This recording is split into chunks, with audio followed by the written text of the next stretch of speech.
Welcome and thank you for joining me with Yavapai Speaks. I'm Lyle Rapaki, your host, and this is part 2 of a special dealing with the issue of Airbnbs across our state. And if you looked at section 1, special number 1, you'll see that I was fortunate to have mayors from different cities and a city manager from Page, and we're not going to forget him. It took him 4.5 hours to drive down here one way to speak on the issue of Airbnbs and how they're impacting their communities. So if you haven't looked at special number 1, segment number 1, you're going to want to go back and do that because there was a lot of information these folks are not only dealing with, but they're sharing with us today. And so I want to thank you for joining me on Yavapai Speaks, special number 2. And we're going to continue our discussion with these mayors and the city managers.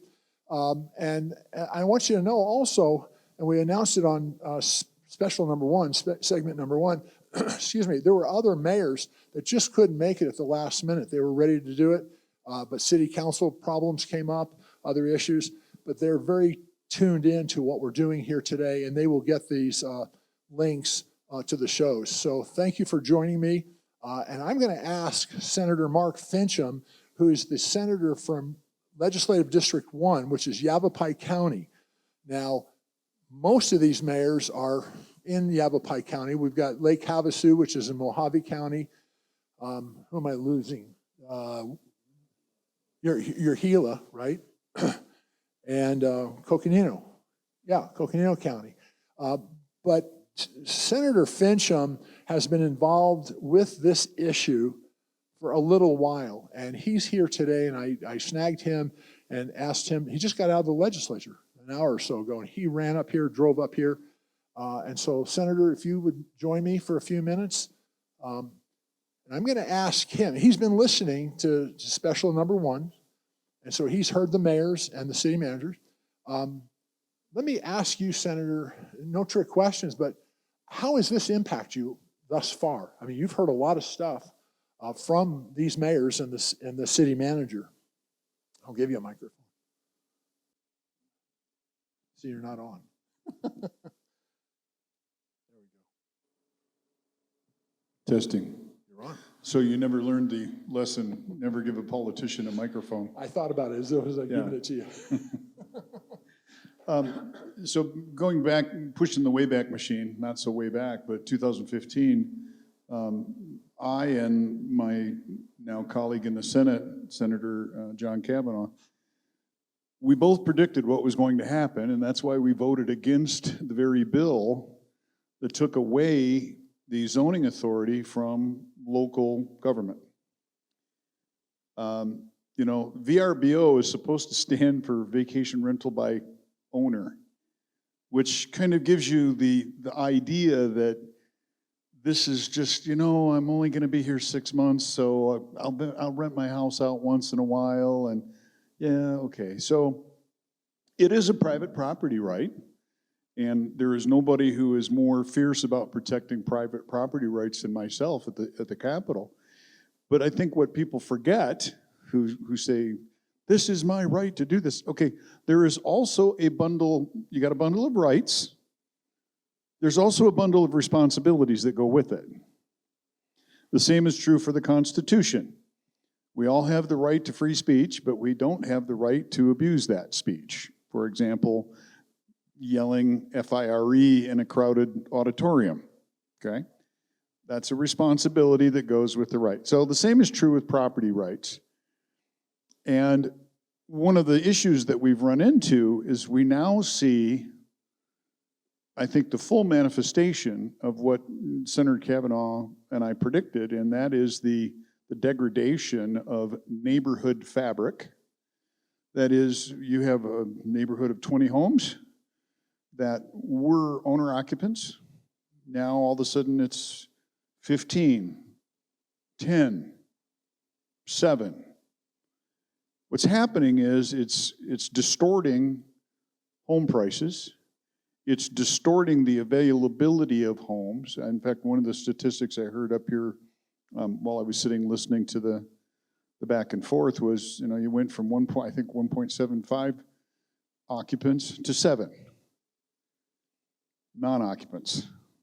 The other thing that I think is, and quite frankly, Debbie Lesko, Supervisor Lesko, formerly Congresswoman Lesko, formerly Senator Lesko, who introduced the bill in the first place, came out here not long ago, I want to say 2 or 3 weeks ago, and said, huge mistake. There were so many unintended consequences that have come along with this that I'm paraphrasing now. I wish I had never done it.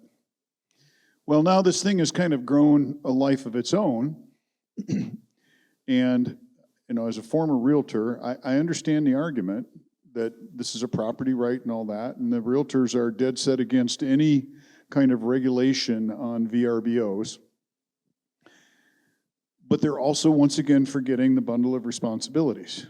One of those responsibilities, me to you, is to not interfere with the quiet enjoyment of your land.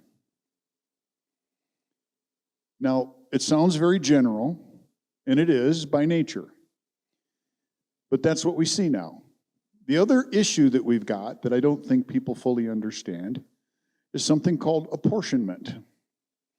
Now, we're trying to be told, we already know that the US Census was botched in 2020. Many of us think on purpose. But Arizona was cheated out of 1 congressman, possibly 2.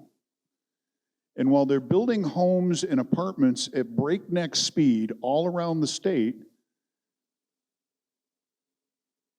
we have a housing shortage. Okay, wait a minute.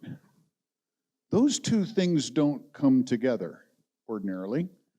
So when you talk about apportionment and the people that are counted in the census, they're saying that we didn't gain population, yet all of the homes that are being built are filled and sold while they're being built?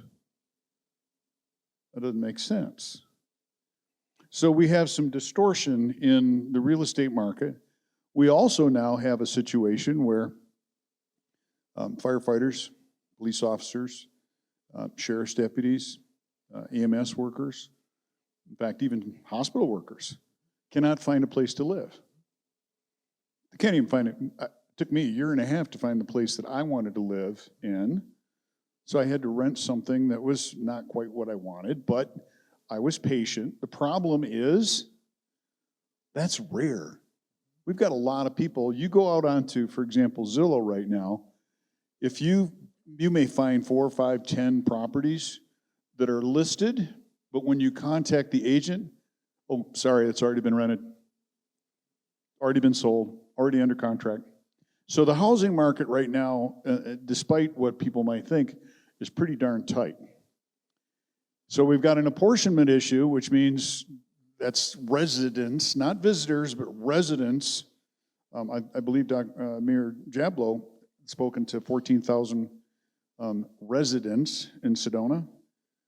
They're down to 10,000. That's a significant shift from residents to visitors. Let me ask you, Senator, the chief executive officers of cities are here. Mm-hmm. And we have several others that, as I said, opening of this segment, couldn't make it at the last minute because of conflicts, but are very interested in hearing what's going on here because they're joining their colleagues. Well, it's a good thing you're recording it. Every bit. These are chief executive officers who took an oath to preserve and protect their communities, their people. Okay. They're now coming forward and saying help to the next level, which is legislators, senators, and saying we need some help. What problems do you see as a legislator? And you've been in the House for 8 years, now you're in the Senate. What problems do you see with this? Because I sense, I could be wrong, but I sense there's pushback that this is not politically correct what they're doing here. They're all sitting here behind me and you, and there's others that really couldn't make it at the last minute, but are very keyed into what's going on here. And there is pushback amongst several factors in our state that would just as soon not hear these mayors and these communities complain. But now they're complaining because they're dealing with a very serious problem, and they're coming, well, I can't speak for them, okay? But they're coming to the legislature, let's say, and asking for help. What do you foresee? Well, it's pretty common knowledge that I don't have much regard for political correctness. In fact, I'm sure that that's not a surprise to anybody in this room or probably anybody sitting behind me. That's a wonderful thing that we have in America called the First Amendment, where we come before the government to redress our grievances. Now, I'm at war right now with the court system, which for all intents and purposes has ignored the people. And my colleagues are standing with me on that. But we also have a legislative branch that, I don't want to say that it's captured, but I don't know that some of the members see the wisdom, or lack thereof, of what happened in 2015. So what we're watching right now is a group of leaders who are pursuing one avenue, if you will, of how to get the message out. Now, these leaders can come down to the House, come down to the Senate, advocate for a bill, which I'm sure they probably all have. I introduced a full repeal of the 2015 bill that Senator Lesko had introduced. Was told it's not going to get a hearing.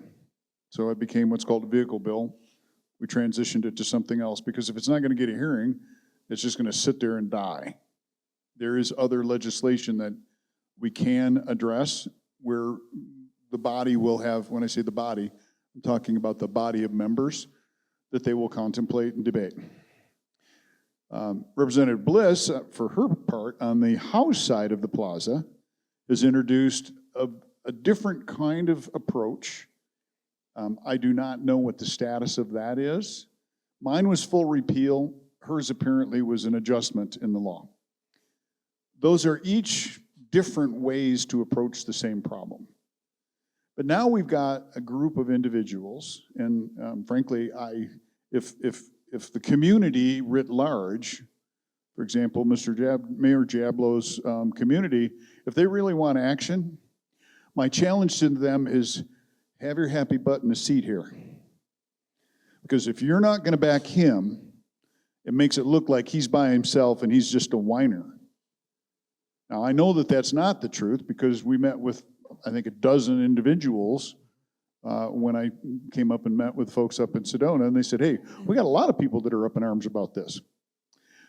All right, memo to the people, numbers matter. Just take a look at what happened in the 2024 election, okay? Numbers matter. So this is but one avenue, this meeting here, your show. I'm sure that there will be at least one Substack article written about this. Yeah, I'll sign up for that. But this is about shaping, okay? Shaping of the public's perception of what the problem is. Because right now, what we're hearing from everyone is it's property rights, property rights, property rights, property rights. That's propaganda. Anytime you see, and I know that there's some folks in the audience that probably would agree with me, anytime you see only one side of the argument represented, that's propaganda. That's not debate. It's not the pursuit of truth. It's propaganda. And I get very suspicious of people who come to me and say, well, it's my property right. Okay, great. I agree with you. Can you identify for me what your property responsibilities are?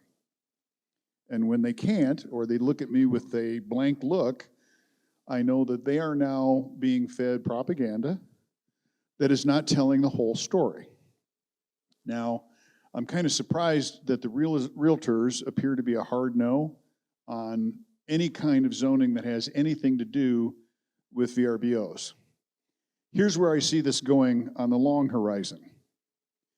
The more VRBOs that are there, the fewer houses you're going to have to sell. Because once a property enters into the VRBO world, what incentive does a homeowner have to cycle that property? Zero. because now it's a cash register, okay? What I find interesting is that the hotel industry is sitting on the sideline.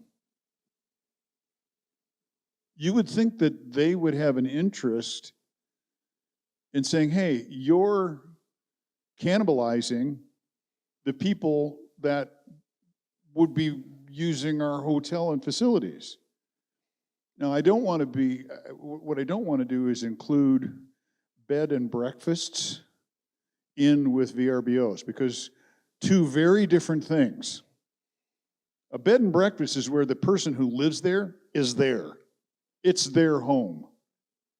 And they're the ones who are operating it from their home. A VRBO, on the other hand, is very different. The owner probably is not there. In fact, with many of these, they've been bought up by LLCs, conglomerates. So instead of it being a vacation rental by owner, perceived to be homeowner, Amy and Bob, it's a corporation that has now consolidated all this into what really appears to be a monopoly board. Well, thank you. I know that you're concerned, and I know that you've supported these mayors being here today, and others that couldn't, they were going to, and then they couldn't because of city business. So would I be safe to say the mayors here and city managers, they have someone that will listen to them through you, your office as a senator? That is absolutely safe to say. Okay. I mean, that's one of the reasons why I said I'd be willing to sponsor this for anybody who wants to come. So the media has vilified me as all kinds of different names. I'm here to do one thing. I work for every person in this room. I work for you. I work for all of you guys. So I'm standing here. This is kind of the opposite of what you would expect to see at an employer meeting. Usually it's one employer with a whole bunch of employees. This is exactly the opposite. It's one employee with a whole bunch of directors, okay? These are the board of directors of the body politic. All of you. Justice Ruth Bader Ginsburg in the IRDC decisions here in Arizona, and I cite her often.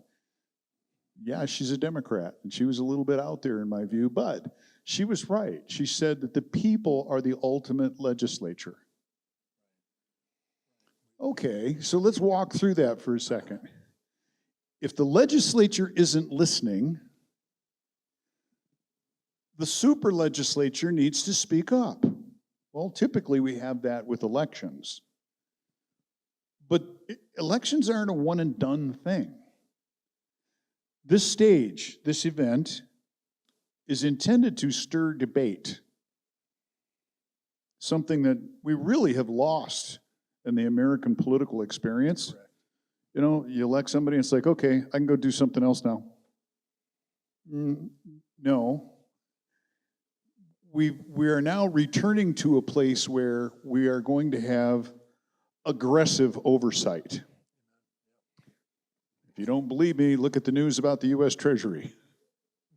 Okay? $17 billion that was just somehow funneled into all kinds of programs. I think where we're at today, this is a first step. Actually, to be fair, it's not a first step. It's another step in a conversation that has already begun. Is it resonating in the halls of the legislature? Not yet. However, as with all strange propaganda moves, like for example, the It's My Property Rights VRBO sponsors, sooner or later the propaganda is discovered and the people start asking, well, yeah, I get that it's your property right, but don't you have a responsibility to your neighbor? I mean, we face this up here, and I'm going to go there. Water, okay? Who is the worst water user in Yavapai County that has interfered with property rights? Go ahead. Anybody? U.S. Forest Service. U of A has reported scientifically 35 to 40 trees per acre is a healthy forest. Care to hazard a guess on the population of trees per acre in the Prescott National Forest? 75, 100, 110, 150. Between 300 and 350. Okay, so tall pine, 100 gallons of water a day. Pinyon juniper, 47 gallons of water a day. Now, is the U.S. Forest Service being a good neighbor to the private property rights of the people who come up against it, who are served by the same water table? Do you see the point that I'm making? If we're going to live in a civilized society, one property owner's rights do not trump another's. That's why there's the bundle of responsibilities that goes with the bundle of rights. Senator, thank you. I know you're going on to My pleasure. another public event, so thanks for stopping by. And if anybody has a question about this or my stand, 520-808-7340.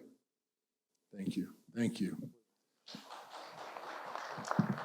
Now, mayors, with what time we have left in part 2 of this special, what have we not covered that the people need to hear?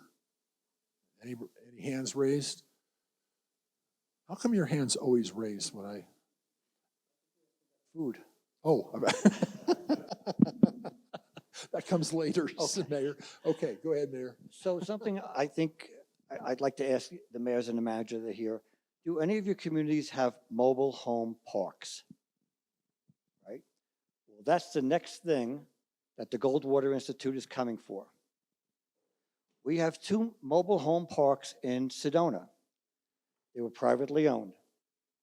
They have since both sold to corporations. Is that the one? Yep, there you go. Perfect. So now we're told there's one of them that is a short-term rental, is a 1 to 4 family home or dwelling according to ARS 9-500.39. In August, one of the new owners, represented by the Goldwater Institute, sued Sedona after Sedona denied a short-term rental permit. December 2025, that can't be right, it's got to be 2024. December 2024, Yavapai County Superior Court judge's motion to dismiss agreeing with the city that a 59-unit mobile home park is not a short-term rental. Okay. This January, the Goldwater Institute filed another notice to appeal the ruling. Please look it up. It's the Oak Creek Hospitality versus City of Sedona, CAVA 25-0135. What's interesting is that these mobile home parks have the most challenged people for housing. They are our landscapers. They are our hard-working people who go to work in our homes, in our yards, wherever in our cities. This is what the best that they can afford. They are told either take your RV or just leave. We're going to rebuild that into a short-term rental. Now, that's a lot of homes. It's a lot of people. More people, people say, well, how can you equate short-term rentals to homelessness? Prime example. All right, let me ask each of you, same question. If you had 1 or 2 minutes before both the House and the Senate of Arizona, you put them all together in a big room. Don't try to figure this out. Just go with it. And you each were called up before them, and you had 2 minutes. And that's it. I'll wait here for a second, give you a breath. What would you say about your situation? Mayor?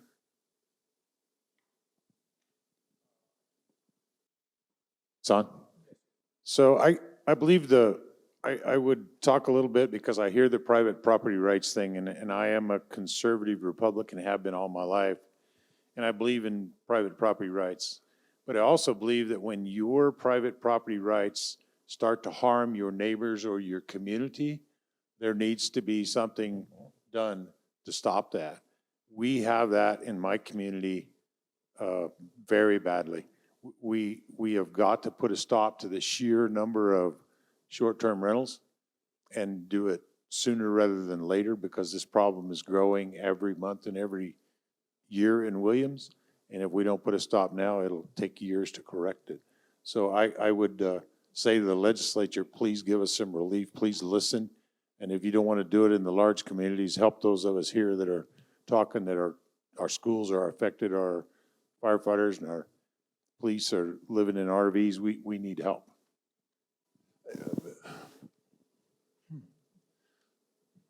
I'm going to apologize before I say anything.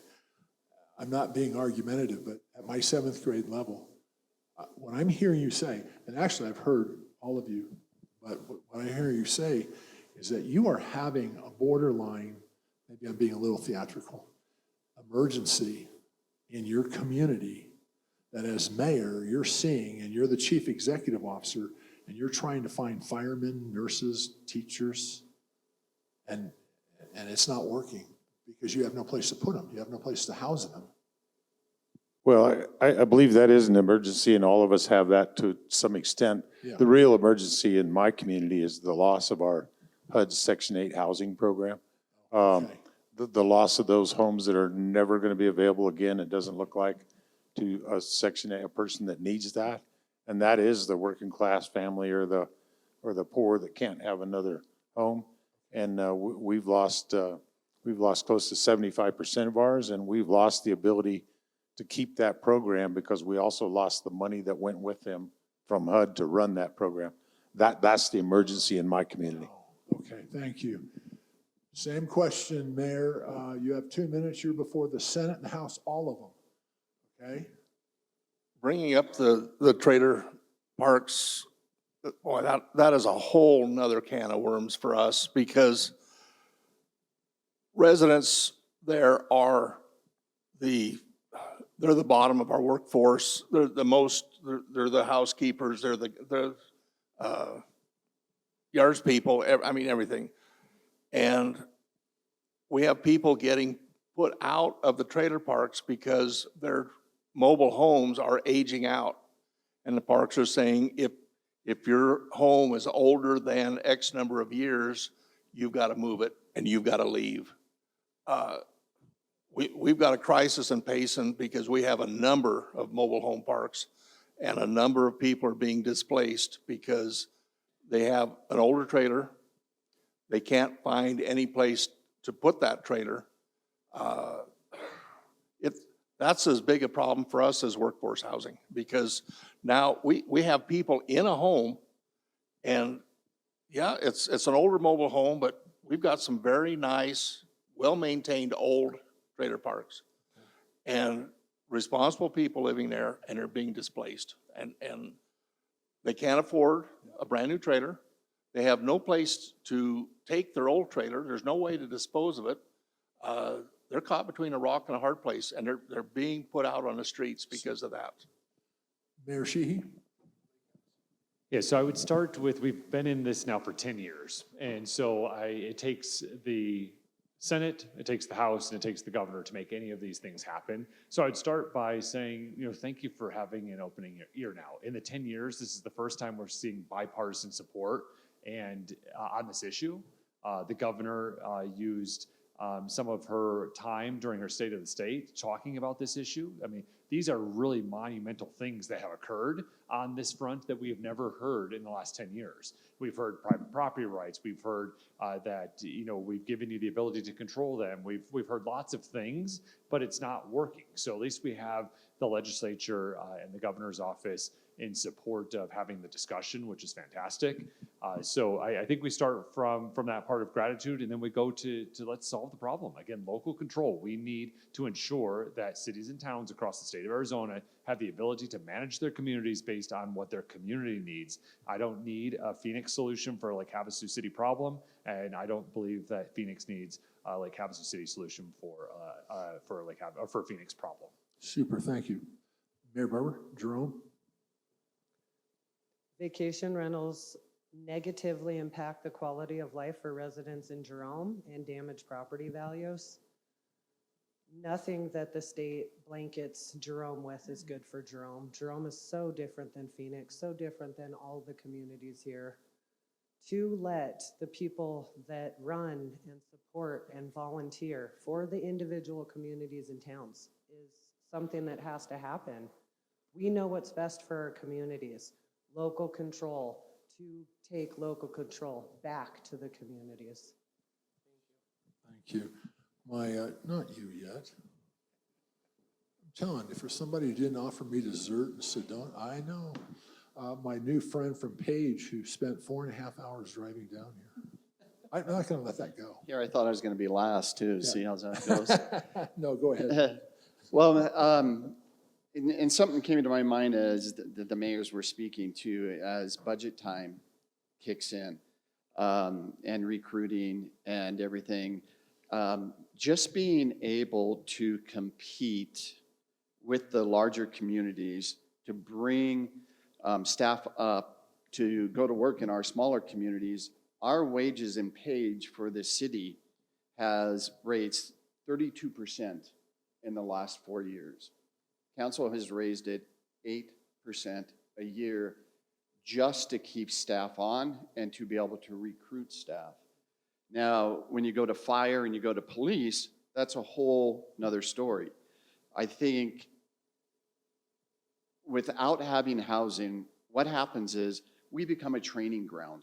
We're gonna spend $150,000 on a young person, man or woman, to become a certified EMT fireman, and we're gonna pay them $80,000 a year, and they're gonna get through everything, and in 4 years, they're gonna go to LA and they're gonna make $160,000. You know, and everybody here can say it because our emergency services do everything. They don't just do EMT. They do fire, they do EMT, they do counseling, they do school, they do everything. So our fireman doesn't run a pump. You know, he's putting an air pack on, he's starting the pump, you know. So people love to recruit from these small communities. And without some help or giving us some opportunity for us to run our own communities, local control, things are just not going to get better. And I mean, it's really affected us. Mayor Good, Prescott? Well, I'll restate that primary concern about local control. We have state legislators that are constantly complaining about federal government stepping in and taking control of state issues. And then they turn around and take local control away from us. We have 91 cities and towns in this state. Over 50% of them have a population less than 10,000. They don't have a lot of alternate resources to be able to compensate for some of these one-size-fits-all bills that come out of the legislature. And it puts handcuffs on them to be able to look at the best interests of their community. So I would say every legislator that feels that they're obligated to drop 20 bills into the bucket, and you can't even read them all if you're a representative.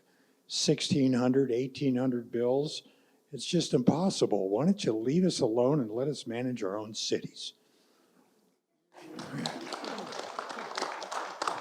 Now, in addition to that, if they can't get a bill passed and they propose it for a constitutional amendment, how many people know how many times the Arizona Constitution has been amended?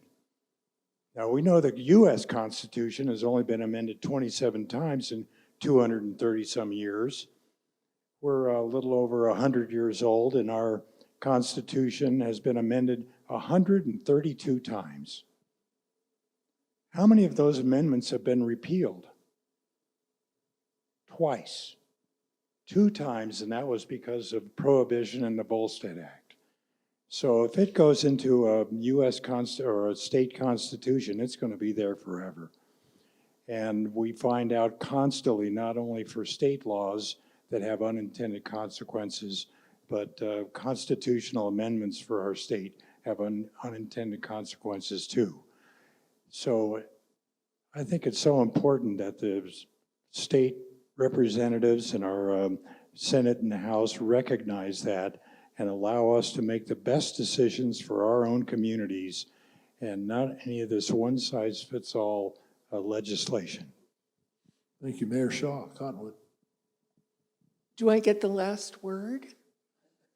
And my last word, of course, echoes all of that. I'm new to this, but when I look at some of the commentary coming from the League of Cities and Towns, it's exasperating to realize that cities and towns like ours are actually being blamed for the housing crisis. Some of these bills are trying to point a finger at us. Well, if we just do, and if we just change our zoning laws, then all of this would be solved. And of course, it won't be.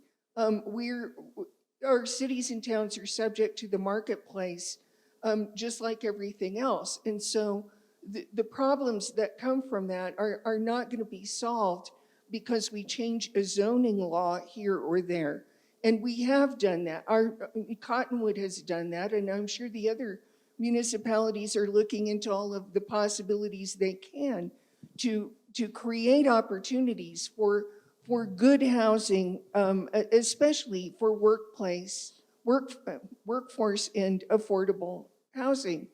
The local control extends beyond just the issues of housing. We have a lot of legislative issues that are coming our way and that at times we feel powerless about because they're geared toward taking away local control. And as it's already been pointed out, here we sit. Every community is different. Each one of us has our own issues, our own advantages and our own limitations. And we need our autonomy. We need to be left to make the decisions that are right for our own communities. Thank you. And last but not least. I appreciate that, thank you. So I just want to let the public know, and of course the mayors and the manager know, we're very fortunate to have Senator Fincham, who has been championing for us and really taking our back. We have Representative Bliss, who has also been doing a fine job. So as Mayor Shaw said, we get blamed for these housing issues. It's not us. Our representative and our senator hears us. It's not them.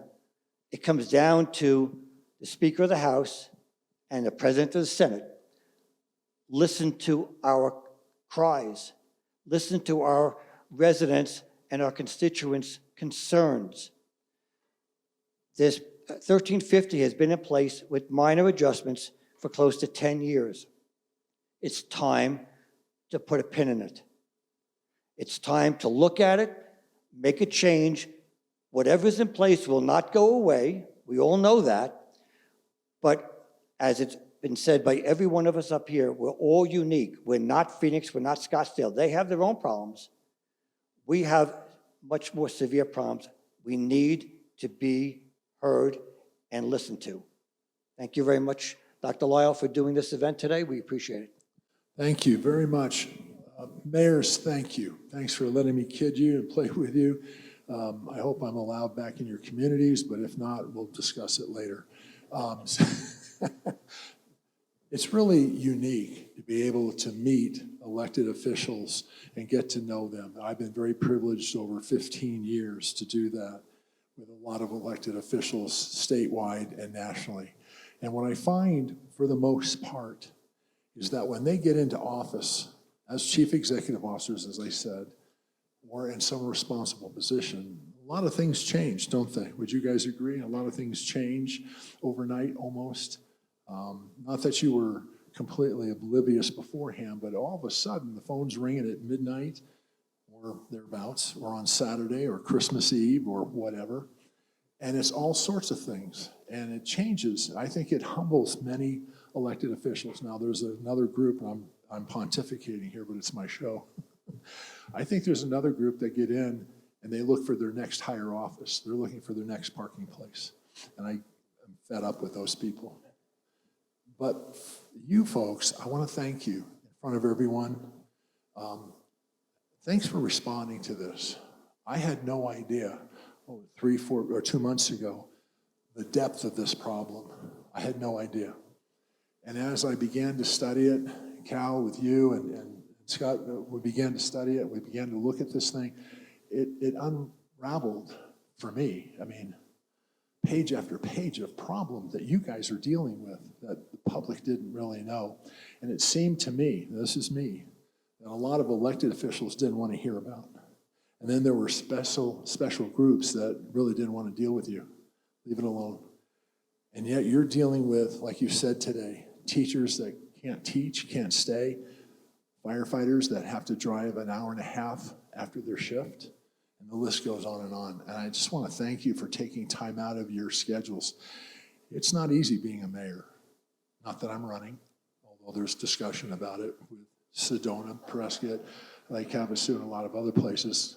I'm just joking. For those listening and watching, don't call me, don't write me. I'm going to get emails.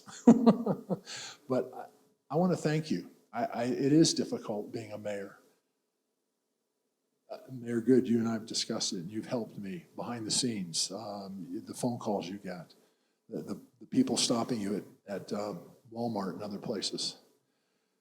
So thanks for taking time out. Thanks for being here today. And your colleagues who couldn't make it, they're interested, and you know that because we've had emails from them. They did not show up because they had a problem. There was a last-minute glitch. I have a feeling that there's a number of other mayors and city managers who are going to be watching this show once we get it posted, and they're going to say, we need to talk. And maybe we'll do something again with more mayors. I'll probably have to have a maker's mark during the show because it's like herding cats. You get 10 mayors, 20 mayors, something like that. And I'm just saying that among my mayors here. I'm not. But thank you, guys. Thank you, and ladies. Thank you very much for taking time out and driving over here and dealing with this issue. It's not going to go away. And I'm hoping and I'm praying that with the publishing of this show, once I get it out and it gets to so many places, we will gather some support so this can be discussed again in a maybe a more vigorous arena, maybe with legislators, because there's a problem here that each of you are dealing with. It's not going away, it's getting worse from what you're telling me. So thank you all. I hope that you've learned something from this part 1 and part 2. And even though I had fun messing with them a little bit, I really, really, really meant what I said. They took time out of their schedules, and mayor schedules are far more compact than people realize. And they came here because the problem they're all addressing is humongous. That's a big word, humongous.